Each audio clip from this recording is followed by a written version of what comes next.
ವಿಜಯನಗರ ಸಾಮ್ರಾಜ್ಯದ ಗತ ವೈಭವ ಸಾರುವ ಹಂಪಿ ಉತ್ಸವಕ್ಕೆ ಇನ್ನೇನು ದಿನಗಣನೆ ಆರಂಭ ಆಗಿದೆ. ಭರದ ಸಿದ್ಧತೆ ಕೂಡ ನಡೆದಿದೆ. ನಾನಿದ್ದೀನಿ ಹಂಪಿಯ ಪ್ರಮುಖ ವೇದಿಕೆ ಏನು MP ಪ್ರಕಾಶ್ ಅವರ ವೇದಿಕೆಯ ಬಳಿ, ಮುಖ್ಯ ವೇದಿಕೆಯ ಬಳಿ ಇದ್ದೀನಿ. ಗಮನಿಸ್ಬೋದು ಯಾವ ರೀತಿಯೆಲ್ಲ ಮುಖ್ಯ ವೇದಿಕೆ ತಯಾರಾಗ್ತಾ ಇದೆ ಅಂತೇಳಿ ನಾವು ಗಮನಿಸ್ತಾ ಇದ್ದೀವಿ. ಏನು ಹಂಪಿಯ ಸಂಪೂರ್ಣವಾದಂತಹ ಎಲ್ಲ ಮಿಶ್ರಿತ ಮಾನ್ಯುಮೆಂಟ್ಗಳನ್ನು ಹೊಂದಿರತಕ್ಕಂಥ ಸ್ಟೇಜ್ ಇದು. 100/60 ಸ್ಟೇಜನ್ನು ಇಲ್ಲಿ ನಿರ್ಮಾಣ ಮಾಡಲಾಗ್ತಾ ಇದೆ. ಒಂದು ಕಡೆ ಮಹಾನವಮಿ ದಿಬ್ಬದ್ದು ಒಂದು ಕಡೆ ಆದರೆ ಅದರ ಜೊತೆಗೆ ಕಲ್ಲಿನ ತೇರು, ಅದರ ಜೊತೆಗೆ ರಾಣಿ ಸ್ನಾನ ಗೃಹ, ಅದರ ಜೊತೆಗೆ ಲೋಟಸ್ ಮಹಲ್ ಸೇರಿದಂತೆ ಬೇರೆ ಬೇರೆ ರೀತಿಯ ಮಾನ್ಯುಮೆಂಟ್ಗಳು ಮಿಕ್ಸಿಂಗ್ ಆಗಿ ಬರಲಿಕ್ಕೆ ಇರತಕ್ಕಂತಹ ಒಂದು ವೇದಿಕೆಯನ್ನು ಇಲ್ಲಿ ಮಾಡಲಾಗ್ತಾ ಇದೆ. ಏನು ಒಂದು ಕಡೆ ಅಂಜನಾದ್ರಿಯ ಆಂಜನೇಯನ ಮೂರ್ತಿಯನ್ನು ಒಂದು ಕಡೆ ಇಡಲಾಗ್ತದೆ. ಅದರ ಜೊತೆಗೆ ಇನ್ನೊಂದು ಕಡೆ ಏನು ಈ ನಮ್ಮ ಕಲ್ಲಿನ ತೇರಿನ ಬಳಿ ಸಾಸಿವೆ ಕಾಳು ಗಣಪನ ಒಂದು ಕೂಡ ಇಡಲಾಗ್ತದೆ. ಈ ನಿಟ್ಟಿನಲ್ಲಿ ಇವತ್ತು ಈ ವೇದಿಕೆ ಬಹಳ ಅಚ್ಚುಕಟ್ಟಾಗಿ ರೆಡಿ ಆಗ್ತಿರ್ತಕ್ಕಂಥದ್ದು. ಇನ್ನೇನು ಈ ವೇದಿಕೆ ಇನ್ನು ಕೆಲವೇ ದಿನಗಳಲ್ಲಿ ಸಂಪೂರ್ಣ ಆಗಲಿಕ್ಕಿದೆ.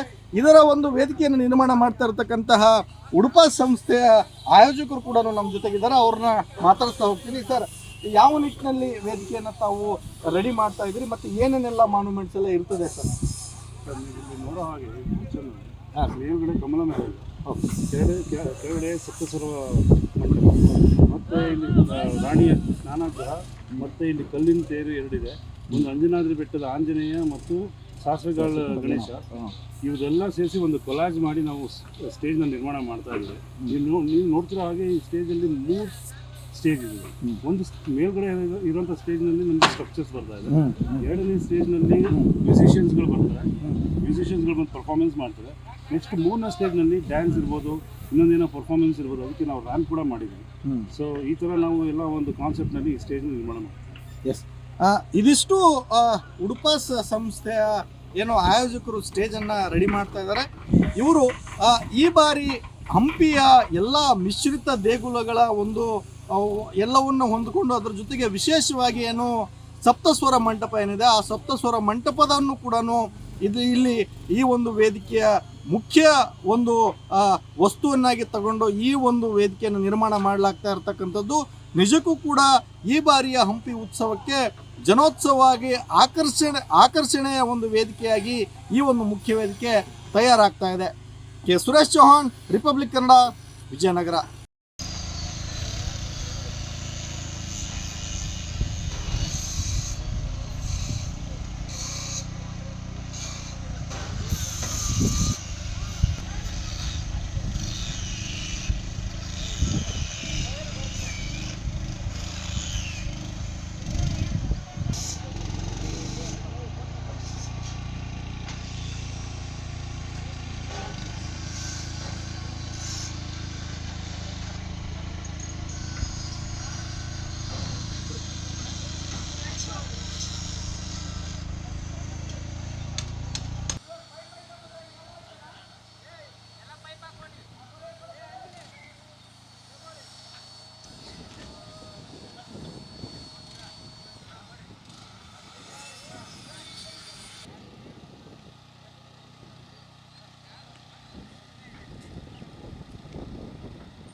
ವಿಜಯನಗರ ಸಾಮ್ರಾಜ್ಯದ ಗತ ವೈಭವ ಸಾರುವ ಹಂಪಿ ಉತ್ಸವಕ್ಕೆ ಇನ್ನೇನು ದಿನಗಣನೆ ಆರಂಭ ಆಗಿದೆ. ಭರದ ಸಿದ್ಧತೆ ಕೂಡ ನಡೆದಿದೆ. ನಾನಿದ್ದೀನಿ ಹಂಪಿಯ ಪ್ರಮುಖ ವೇದಿಕೆ ಏನು MP ಪ್ರಕಾಶ್ ಅವರ ವೇದಿಕೆಯ ಬಳಿ, ಮುಖ್ಯ ವೇದಿಕೆ ಬಳಿ ಇದ್ದೀನಿ. ಗಮನಿಸ್ಬೋದು ಯಾವ ರೀತಿಯೆಲ್ಲ ಮುಖ್ಯ ವೇದಿಕೆ ತಯಾರಾಗ್ತಾ ಇದೆ ಅಂತೇಳಿ ನಾವು ಗಮನಿಸ್ತಾ ಇದ್ದೀವಿ. ಏನು ಹಂಪಿಯ ಸಂಪೂರ್ಣವಾದಂತಹ ಎಲ್ಲ ಮಿಶ್ರಿತ ಮಾನ್ಯುಮೆಂಟ್ಗಳನ್ನು ಹೊಂದಿರತಕ್ಕಂಥ ಸ್ಟೇಜ್ ಇದು. 100/60 ಸ್ಟೇಜನ್ನು ಇಲ್ಲಿ ನಿರ್ಮಾಣ ಮಾಡಲಾಗ್ತಾ ಇದೆ. ಒಂದು ಕಡೆ ಮಹಾನವಮಿ ದಿಬ್ಬದ್ದು ಒಂದು ಕಡೆ ಆದರೆ ಅದರ ಜೊತೆಗೆ ಕಲ್ಲಿನ ತೇರು, ಅದರ ಜೊತೆಗೆ ರಾಣಿ ಸ್ನಾನ ಗೃಹ, ಅದರ ಜೊತೆಗೆ ಲೋಟಸ್ ಮಹಲ್ ಸೇರಿದಂತೆ ಬೇರೆ ಬೇರೆ ರೀತಿಯ ಮಾನ್ಯುಮೆಂಟ್ಗಳು ಮಿಕ್ಸಿಂಗ್ ಆಗಿ ಬರಲಿಕ್ಕೆ ಇರತಕ್ಕಂತಹ ಒಂದು ವೇದಿಕೆಯನ್ನು ಇಲ್ಲಿ ಮಾಡಲಾಗ್ತಾ ಇದೆ. ಏನು ಒಂದು ಕಡೆ ಅಂಜನಾದ್ರಿಯ ಆಂಜನೇಯನ ಮೂರ್ತಿಯನ್ನು ಒಂದು ಕಡೆ ಇಡಲಾಗ್ತದೆ. ಅದರ ಜೊತೆಗೆ ಇನ್ನೊಂದು ಕಡೆ ಏನು ಈ ನಮ್ಮ ಕಲ್ಲಿನ ತೇರಿನ ಬಳಿ ಸಾಸಿವೆ ಕಾಳು ಗಣಪನ ಒಂದು ಮೂರ್ತಿಯನ್ನು ಕೂಡ ಇಡಲಾಗ್ತದೆ. ಈ ನಿಟ್ಟಿನಲ್ಲಿ ಇವತ್ತು ಈ ವೇದಿಕೆ ಬಹಳ ಅಚ್ಚುಕಟ್ಟಾಗಿ ರೆಡಿ ಆಗ್ತಿರ್ತಕ್ಕಂಥದ್ದು. ಇನ್ನೇನು ಈ ವೇದಿಕೆ ಇನ್ನು ಕೆಲವೇ ದಿನಗಳಲ್ಲಿ ಸಂಪೂರ್ಣ ಆಗಲಿಕ್ಕಿದೆ. ಇದರ ಒಂದು ವೇದಿಕೆಯನ್ನು ನಿರ್ಮಾಣ ಮಾಡ್ತಾ ಇರತಕ್ಕಂತಹ ಉಡುಪ ಸಂಸ್ಥೆಯ ಆಯೋಜಕರು ಕೂಡ ನಮ್ಮ ಜೊತೆಗಿದ್ದಾರೆ. ಅವ್ರನ್ನ ಮಾತಾಡ್ತಾ ಹೋಗ್ತೀನಿ. ಸರ್, ಯಾವ ನಿಟ್ಟಿನಲ್ಲಿ ವೇದಿಕೆಯನ್ನು ತಾವು ರೆಡಿ ಮಾಡ್ತಾ ಇದ್ರಿ ಮತ್ತು ಏನೇನೆಲ್ಲ ಮಾನ್ಯುಮೆಂಟ್ಸ್ ಎಲ್ಲ ಇರ್ತದೆ ಸರ್? ಇಲ್ಲಿ ನೋಡೋ ಹಾಗೆ ಮೇಲ್ಗಡೆ ಕಮಲ ಮಹಲ್, ಕೆಳಗಡೆ ಸಪ್ತಸ್ವರ ಮಂಟಪ, ಮತ್ತು ಇಲ್ಲಿ ರಾಣಿಯ ಸ್ನಾನಗೃಹ, ಮತ್ತು ಇಲ್ಲಿ ಕಲ್ಲಿನ ತೇರು ಎರಡಿದೆ. ಒಂದು ಅಂಜನಾದ್ರಿ ಬೆಟ್ಟದ ಆಂಜನೇಯ ಮತ್ತು ಸಾಸಿವೆಗಾಳ ಗಣೇಶ, ಇವೆಲ್ಲ ಸೇರಿಸಿ ಒಂದು ಕೊಲಾಜ್ ಮಾಡಿ ನಾವು ಸ್ಟೇಜ್ನ ನಿರ್ಮಾಣ ಮಾಡ್ತಾ ಇದ್ದೀವಿ. ನೀವು ನೋಡ್ತಿರೋ ಹಾಗೆ ಈ ಸ್ಟೇಜಲ್ಲಿ 3 ಸ್ಟೇಜ್ ಇದೆ. ಒಂದು ಮೇಲ್ಗಡೆ ಇರುವಂಥ ಸ್ಟೇಜ್ನಲ್ಲಿ ನಮಗೆ ಸ್ಟ್ರಕ್ಚರ್ಸ್ ಬರ್ತಾ ಇದೆ. ಎರಡನೇ ಸ್ಟೇಜ್ನಲ್ಲಿ ಮ್ಯೂಸಿಷಿಯನ್ಸ್ಗಳು ಬರ್ತಾರೆ. ಮ್ಯೂಸಿಷಿಯನ್ಸ್ಗಳು ಬಂದು ಪರ್ಫಾರ್ಮೆನ್ಸ್ ಮಾಡ್ತಾರೆ. ನೆಕ್ಸ್ಟ್ 3ನೇ ಸ್ಟೇಜ್ನಲ್ಲಿ ಡ್ಯಾನ್ಸ್ ಇರ್ಬೋದು, ಇನ್ನೊಂದೇನೋ ಪರ್ಫಾರ್ಮೆನ್ಸ್ ಇರ್ಬೋದು. ಅದಕ್ಕೆ ನಾವು ರ್ಯಾಂಪ್ ಕೂಡ ಮಾಡಿದ್ದೀವಿ. ಸೊ ಈ ಥರ ನಾವು ಎಲ್ಲ ಒಂದು ಕಾನ್ಸೆಪ್ಟ್ನಲ್ಲಿ ಈ ಸ್ಟೇಜ್ನ ನಿರ್ಮಾಣ ಮಾಡ್ತೀವಿ. ಎಸ್, ಇದಿಷ್ಟು ಉಡುಪ ಸಂಸ್ಥೆಯ ಏನು ಆಯೋಜಕರು ಸ್ಟೇಜನ್ನು ರೆಡಿ ಮಾಡ್ತಾ ಇದ್ದಾರೆ. ಇವರು ಈ ಬಾರಿ ಹಂಪಿಯ ಎಲ್ಲ ಮಿಶ್ರಿತ ದೇಗುಲಗಳ ಒಂದು ಎಲ್ಲವನ್ನು ಹೊಂದಿಕೊಂಡು ಅದರ ಜೊತೆಗೆ ವಿಶೇಷವಾಗಿ ಏನು ಸಪ್ತಸ್ವರ ಮಂಟಪ ಏನಿದೆ, ಆ ಸಪ್ತಸ್ವರ ಮಂಟಪದನ್ನು ಕೂಡ ಇಲ್ಲಿ ಈ ಒಂದು ವೇದಿಕೆಯ ಮುಖ್ಯ ಒಂದು ವಸ್ತುವನ್ನಾಗಿ ತಗೊಂಡು ಈ ಒಂದು ವೇದಿಕೆಯನ್ನು ನಿರ್ಮಾಣ ಮಾಡಲಾಗ್ತಾ ಇರತಕ್ಕಂಥದ್ದು. ನಿಜಕ್ಕೂ ಕೂಡ ಈ ಬಾರಿಯ ಹಂಪಿ ಉತ್ಸವಕ್ಕೆ ಜನೋತ್ಸವವಾಗಿ ಆಕರ್ಷಣೆಯ ಒಂದು ವೇದಿಕೆಯಾಗಿ ಈ ಒಂದು ಮುಖ್ಯ ವೇದಿಕೆ ತಯಾರಾಗ್ತಾ ಇದೆ. ಕೆ. ಸುರೇಶ್ ಚೌಹಾಣ್, ರಿಪಬ್ಲಿಕ್ ಕನ್ನಡ, ವಿಜಯನಗರ.